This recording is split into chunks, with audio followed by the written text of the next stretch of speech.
বৃষ্টিতে কি অবস্থা হয়ে গেছে দেখেন, চারপাশে কাদা। আমার হাঁস দুটোকে ছেড়ে দেই।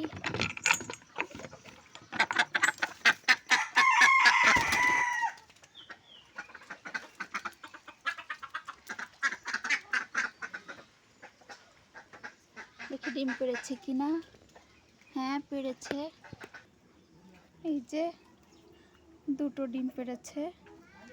ওরা রোজই ডিম পাড়ে। এই যে একটা না না হলেও 4-5 মাস ধরে ডিম পাড়ছে এই আমার হাঁস দুটোতে। এখন ধুয়ে নিই।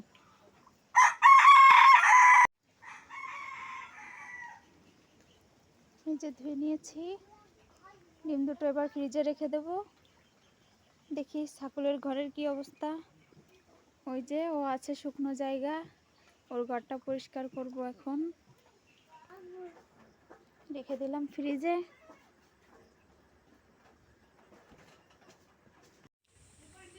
দেখেন আমার ময়নার ঘরটা পরিষ্কার করে নিয়েছি।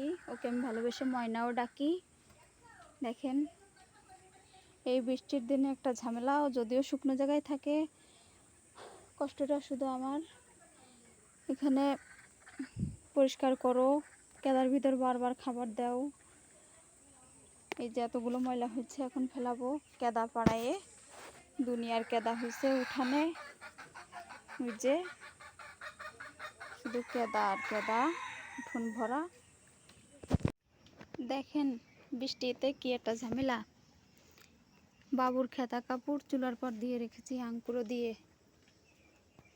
আর এই ঘাসগুলো এখন কেটে নেব আমার রনির জন্য।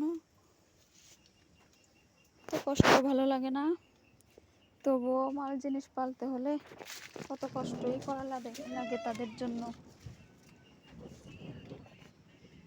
জিনিসটা যেহেতু আমার, কষ্টটা আমারও করতে হবে। সকাল থেকে বলছি একটু কেটে দিতে, তাই বলে ভালোই লাগে না বাবুর বাবার।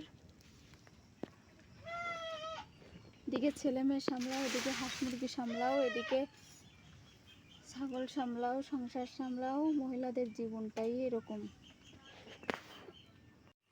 দেখেন অধিকাংশ ঘাসই কাটা হয়ে গেছে। এই যে ছোট ছোট করে আমি কেটে নিয়েছি। আরও কিছুটা আছে, এই বস্তাটায় ভরে রেখে দেবানি।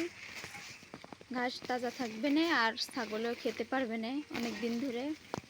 2-3 দিন হয়ে যাবে একটা ছাগলের ঘাস। আসরের দিন একটা ঝামেলা। কাটা হয়ে গেছে ঘাস, এই যে বস্তা ভরে রেখে দিয়েছি। আর এই যে গুঁড়াগুলো দেখতে পাচ্ছেন, এগুলো ফেলে দেব। আর কিছু কচি কচি ডগা আছে, এগুলো আগে দিয়ে দেব, কারণ পাতা আর ডগা একসাথে দিলে ও ফেলে দেয়। ঝামেলা কত। দেখেন ইতোমধ্যে কাজ সামলাতে না সামলাতেই আজকে ফুটে বের হলো এই যে 5টা চীনা হাঁসের বাচ্চা। আপনাদের দেখিয়েছিলাম এই 5টা বাচ্চা আবার এই বর্ষার সময় ফুটে বের হয়েছে। এদেরকে যত্নে রাখলাম। চালনের ভিতর করে একটা পুরন জামা দিয়ে দিয়েছি যাতে হোমে থাকে। আর ওর মার কোলে এখনও পেটি হাঁসের ডিম আছে 5টা, ওগুলো ফুটে বের হবে 20 তারিখে।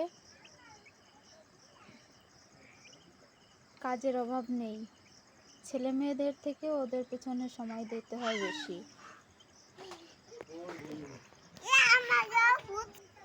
মাটিতে নামিয়ে কিছুটা একটু পানি দিলাম, খাই কিনা। আজকে ফুটে বের হয়েছে তো, আর কাল সকালে ব্যতীত খাবে না।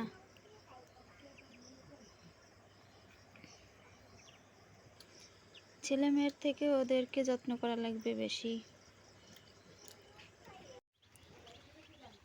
এই বৃষ্টিতে কত পানি ধরে রেখেছি। আমাদের এদিকে ঘাট অনেক দূরে তো, পুকুর।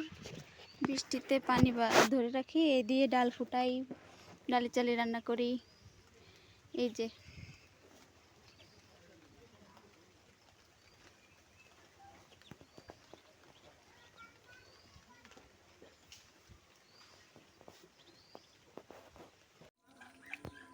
কথা বলতে বলতে আমার হাঁস দুটো খাবার খেতে চলে এলো।